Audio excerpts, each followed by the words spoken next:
I'm going to tell you about higher spin holography today, but from a different point of view than Misha just presented.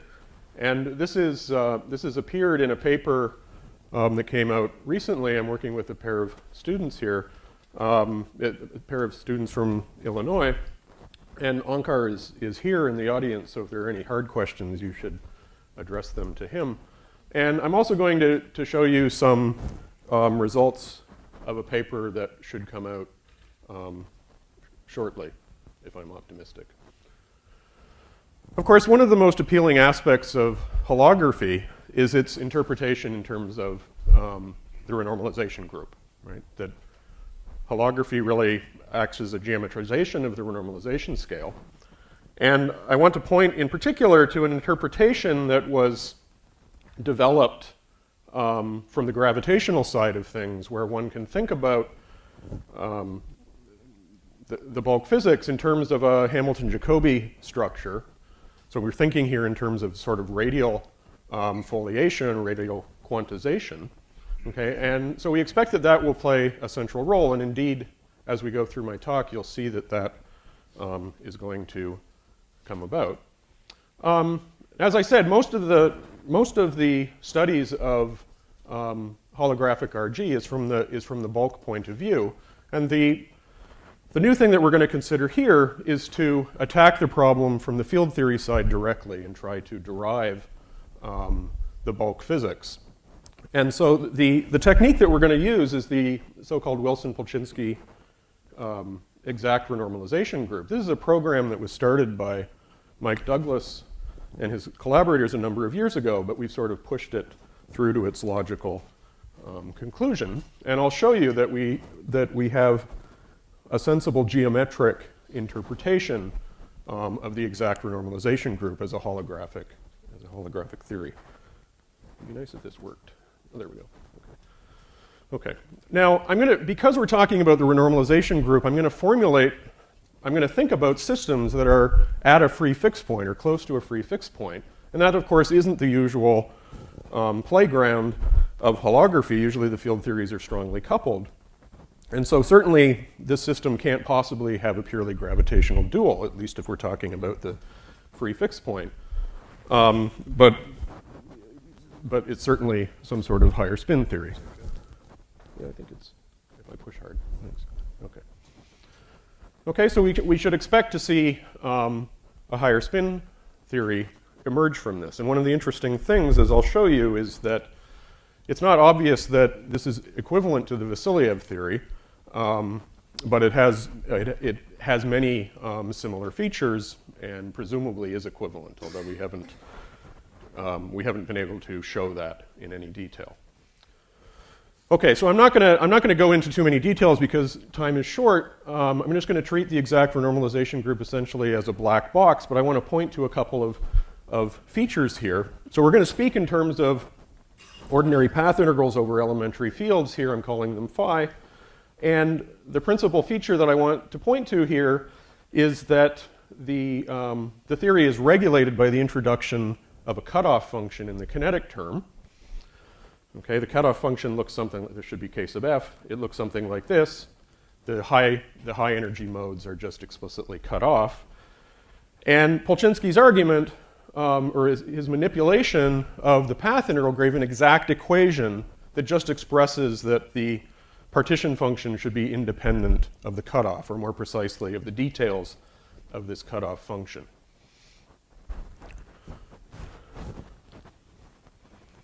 Okay, so that formulation is very much thinking in terms of a cutoff. One of the things that will be useful to do from the holographic perspective is to modify it slightly to include a renormalization scale as well as a cutoff, and so I'll show you how to do that in a few moments. But let me point to the fact that what you expect to get out of the renormalization group are a set of first-order equations, right? Whereas usually in holography, the bulk equations, at least often, are second-order equations. And of course, we know how to interpret that. In terms of the boundary data, we think of those as sources in VEVs for operators in the dual field theory. And this Hamilton-Jacobi structure that will emerge suggests that these things should be thought of as the boundary values of canonically conjugate variables. Okay? And from this point of view, the exact renormalization group equations will be thought of as the first order Hamilton equations. Okay, so where do we begin? So higher spin theories, as you know, possess a huge gauge symmetry. Okay, if the theories we're talking about are really holographic, we expect to be able to see some of this symmetry in the theory, understand its geometry in particular, and as you also know, if we have an unbroken higher spin symmetry, there's an infinite number of conserved currents in the dual theory, and so you shouldn't necessarily really think about that as a local theory. So the way that I'll manage this, again, this was originally suggested in the Douglas et al. Paper, is I will write the theory in terms of bilocal quantities. Okay? And as I'll explain in a minute, you should think about these things as containing an infinite number of local quantities. Okay, so it turns out to be useful to get oriented to first study a specific theory, which is the theory of n Majorana fermions in 2+1. And the reason that I want to focus on this theory first is that the geometric structure turns out to be quite easy to identify. Okay, so I'm going to write the kinetic term, and I'm going to regulate it in the same way that we discussed in the exact renormalization group. And I'm going to write things in a short form notation. Okay, so if you see the center dot, it means integration over space-time positions. Okay, and so this is really a matrix product between two vectorial fields. And in addition to this, I'm going to include, at least for the moment, single sources for the single trace operators. Okay, and in this theory, there are two such operators. There's psi and there's psi gamma mu psi. So we have two sources here. Again, everything is bilocal. Two sources A and W mu. And I'm using the same notation that Misha typically uses in this context. Okay, so as I said, the bilocal sources collect together an infinite number of local operators. You can think about that, if you like, in terms of a sort of quasi-local expansion of these sources in derivative operators, in derivatives. And more precisely, you should think about that in terms of an expansion in terms of conformal modules. Okay, but we're going to use the bilocal notation. Okay, now consider the following. Okay, so the elementary fields, the psi's here, are integration variables in the path integral. Okay, so what I'm going to entertain is a transformation which is just linear in the size, but I'm going to take it to be bilocal in the space-time coordinates. Okay, that may seem like a strange thing to do, but formally at least the path integral measure is invariant under such a transformation, if you can imagine how to regulate that. And so let's look at the action. Okay, so the psi's just transform, and again I'm using this shorthand notation. But if we add and subtract terms, we come to a form of the following type. I've written in the first line something that looks like the original kinetic term, and would be if L transpose L was 1. Okay, in other words, if this L is orthogonal. And on the second line, what's happened is that it looks like A and W mu have transformed under this transformation. Okay, so what I mean by orthogonality is just in this integral sense. And if this is true, as I said, the kinetic term is invariant.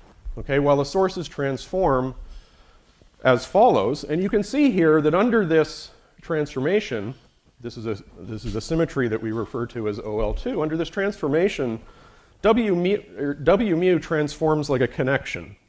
Okay, where this regulated derivative is playing the role of derivative, and A transforms linearly. Okay, but as I said, this was a trivial operation from the path integral point of view. It was just a change of integration variables, and consequently there's an exact word identity, which just quantifies the fact that there's a background symmetry here. Okay? If I do a transformation, a trivial transformation, it just transforms the background fields. Okay, and we can generalize this argument, and I'll say a few words about this later on. If you include interactions in the theory as well, typically what will happen is that the sources for those operators will transform tensorially under this symmetry, under this transformation. Okay, so the punchline is that this OL2 transformation leaves the regulated fixed point action invariant. Okay, and this d mu, pf mu plus w mu, plays the role of a covariant derivative. And more precisely, what I should say is that the free fixed point corresponds actually to any configuration of the sources of the form 0, w0, where w0 is any flat connection. Okay? And later on, we'll understand that you should think about this w0 as a connection that corresponds to ADS space in the bulk. And that's where ADS is going to enter the story. Okay, so more precisely, the way that we think about this is that the fixed point is characterized by a flat connection W0, and I perturb away from that fixed point by sources A and W and this W hat, which both transform tensorially under this transformation. Okay, now I want to extend this a little bit because I want to talk about the renormalization group, so I need to include scale transformations as well. And that's easy to do. What we need to do is just modify the orthogonality condition to include a rescaling on the right-hand side. And in fact, this can be a local rescaling, although for the purposes of this talk, I'll just think about lambda as a constant. Okay, and this is a background symmetry again, if simultaneously we also change the cutoff and we rescale the background metric. Okay, the sources transform as they did before for the orthogonal case. Okay. And a convenient way to keep track of this, I'd like to think about the field theory as living in Minkowski space, so I don't really want to think about changing the metric. I want to keep that as eta mu nu. So instead what I'll do is I'll introduce a renormalization scale, a factor z, in the metric, and then this rescaling that I referred to here can be thought of as a rescaling of the renormalization scale. Okay, so in order to study the renormalization group systematically, I'm going to proceed in two steps. The first step is to do the Polchinski calculation, where I change the cutoff. Okay, I integrate out fast modes, if you like. And what I get from that is a relationship between partition functions evaluated at different values of the cutoff. Okay, and then the second step is to perform a COL2 transformation on this object that brings me back to the same cutoff. Remember that transformation acted on the cutoff. Okay, and as we said, in the process that will change the renormalization scale. Okay, so what I've done here is by equating this with this, I've written the exact RG equations as an exact word identity. Okay, it's a word identity again that expresses something about the source fields. Okay, good.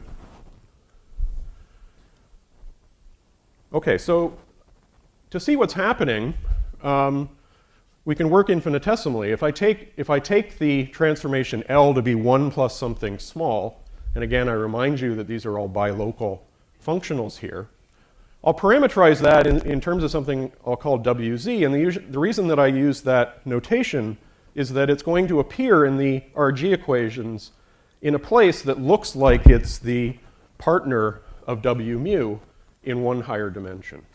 Okay?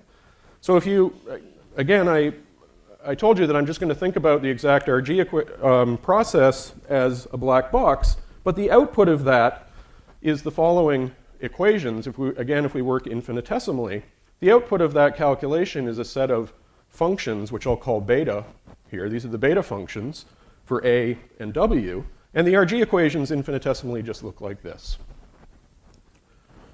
Okay, so for a specific theory, I can compute what these beta functions are. And in the present context, they're very simple. They're just quadratic in the sources A and W hat.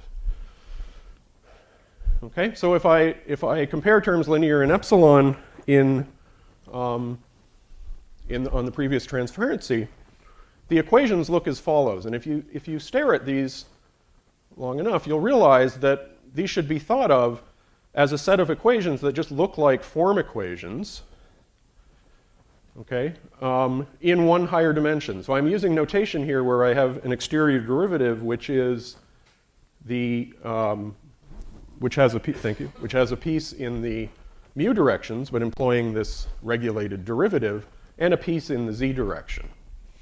Okay, and you notice the form of these equations for w. Sorry, I should have said that what we've done here is that, well, these RG equations basically tell you how to extend w and a into the bulk. These curly letters refer to the bulk equations. These are z-dependent now. And the form of the equations you can see here is a statement like the curvature of that connection w is a beta function, and the covariant derivative of a is another beta function. Okay, well, similar to these beta function equations, you can also study Kalan-Zemanzik equations for any of the correlation functions. I'll refer to the basic ones as pi and pi mu. And it turns out that these extend in the same sort of, following the same sort of story to bulk fields, which I'll call p's. And what happens is that you can understand the system of equations as the equations of motion of a dynamical system where A and P and W and PA are canonically conjugate pairs. Okay? And again, this is in the context where I'm thinking about z as a time coordinate. Okay? If we think about the partition function as e to the is hj, then in Hamilton-Jacobi theory, there's a fundamental relation that just says that the time derivative of that function is the Hamiltonian of the system. Okay? And because I've computed the left-hand side, effectively, I can read off from the RG calculation what this Hamiltonian is. Okay? And then ultimately, because I know the Hamiltonian, just by constructing PQ dot minus H, one obtains an action for this theory. Okay, and I want to interpret this phase space theory that we've obtained as a higher spin gauge theory. Okay, and this is a theory which is written on a space-time of topology RD cross R plus. R plus is the z direction. And as I said, we pulled out an explicit or a specific flat connection W0, which has to do with the free fixed point.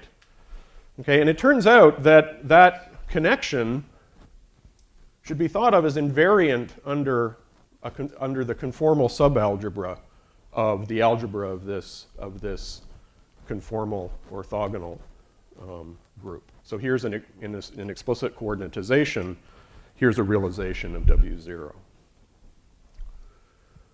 Okay, and the connection, much like in Vasilyev's description, the connection that I'm talking about here is equivalent to a Vilbine and a spin connection for a theory that's propagating on ADS D plus 1, as well as their higher spin partners. Okay, there's a geometric structure here at play, and I'm gonna basically skip this because time is short, but if you want to look into this in more detail, there's a geometric structure called an infinite jet bundle, for which you can think of this connection W as a connection on that jet bundle. It's a convenient way to organize what's going on. Okay, well, other examples. So we talked about the Majorana case in 2 plus 1. Presumably that's equivalent, as I said, to the Vasilyev B model. And there are easy extensions of what we've done here to higher dimensions. But it's more complicated in that case because immediately you see that there are additional operators. For example, if I go up one dimension, I'll get things like psi, gamma, mu, nu, psi. Okay, and it doesn't make sense from the RG point of view to ignore those. So those will be dual to additional tensorial fields in the bulk. Okay, but one can write down the RG equations for that. Another example is to consider a collection of n-complex bosons in any dimension D. Okay, and we can construct that theory, at least the free theory, in similar terms. Okay, so it's natural to, so I want to write a regulated kinetic term in particular, but given our previous discussion, it's natural to write this in terms of that should be a P actually, sorry. It's natural to write this in terms of the covariant derivative, okay, as well as a scalar source B. Thank you. And these, the corresponding exact RG equations give rise to what you might call, by analogy, the A model in any dimension. And actually, there's a subtlety here, which is that the sources here are sort of over-described. There's an additional background symmetry that allows us, if you look at this, it allows us to eliminate W hat. And so what we really have in this case is just a flat connection, which would represent ADS, and a scalar source, which sources all of the higher spin single trace currents. Okay, so what I'm going to finish with today is some of our new work. So I mentioned that this Hamilton-Jacobi structure gives rise to a Hamiltonian and hence an action. And what I'd like to show you is that, in fact, that action is very effective. It does precisely what you would want it to do in a holographic theory. In particular, we can solve the bulk equations of motion and evaluate the Onshell action. And what I'm going to show you is that this action encodes all of the correlation functions of the free field theory. I'll just consider the free fixed point for this discussion. Okay, so as I said, we can carry this out exactly. Here I've written the action. It contains terms which look like, you can see here that the p's are just playing the role of Lagrange multipliers. Okay, so on shell, these terms are just going to go to 0, and there's a third term here, which, if you trace it back, goes back to carefully tracking the renormalization of the identity operator, which is something I didn't mention earlier, or if you like, the cosmological constant. And also built into this is a possible Weyl anomaly as well. Okay, and this term, in fact, will do all the legwork for us in constructing the correlation functions. Okay, so the game is then to solve the bulk equations of motion for B and substitute it into here.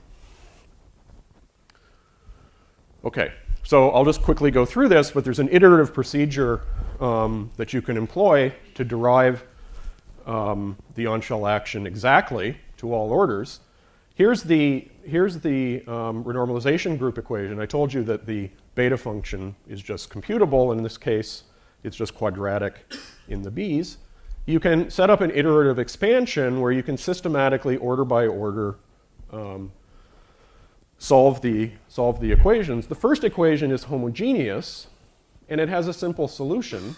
You can write the solution in terms of, at a point z, in terms of a boundary value for the field, something I'll call little b0 here, and that's sandwiched between what we'll call bulk to boundary or boundary to bulk Wilson lines. They're Wilson lines of this background flat connection.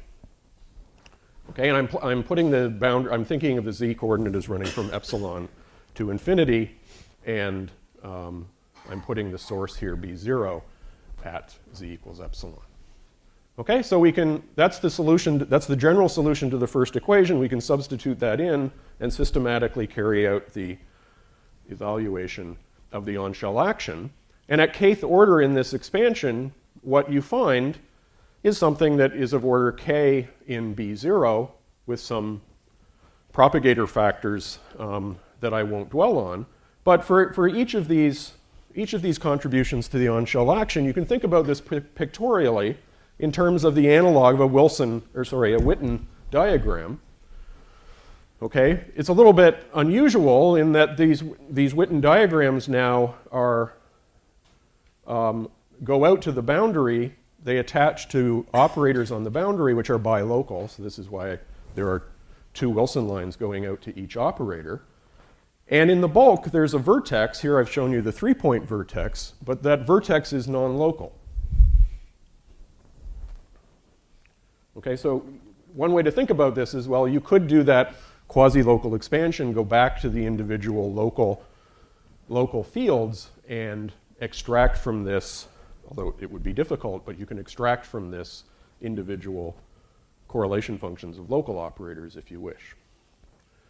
Okay, it turns out that in that formula here, the z integrals are trivial, can be performed trivially. And so the kth order term in the Onshell action amounts to this, where G0 is the free scalar propagator of the elementary fields in the boundary. And it's easy to resum that series, and it just gives you a trace log, which is precisely the result that you know, because we're just talking about the partition function of a free field theory. Okay, so the nice thing about this then is that we get a nice holographic viewpoint of all of the correlation functions in this theory, and we haven't lost anything by any of this procedure. Okay, we can go back to the known answer in this case. Okay, so let me just finish up with a couple of comments and ideas for further work. Of course, one of the most interesting things to do here would be to extend this analysis to the interacting case. Okay, and so we're working on that in a variety of ways. And if you want to think about interactions, you should think about the analysis that I just gave you as a small subsector of a much larger system, where we turn on all possible, or some class of interactions on the field theory side. Okay, one example, of course, is to turn on all multi-local, multi-trace interactions, preserving, say, an ON or a UN symmetry. And you can write the exact RG equations for this infinite system. Okay, of course, there's an infinite number of equations to track. Okay, and consequently, the corresponding bulk theory has an infinite number of canonically conjugate pairs. The Gaussian theory that I've talked about in this talk is, in fact, a consistent truncation of this system of equations. It's a closed system, so that's the sense in which it makes sense to just think about the single trace operators. Okay, and we fully expect, and we're sort of halfway through this calculation, but what we expect to see is that there's a solution of this infinite set of equations at large n, in fact, which just corresponds to the critical theory, the critical Wilson-Fisher fixed point. Okay, so I will indeed stop there. Thank you.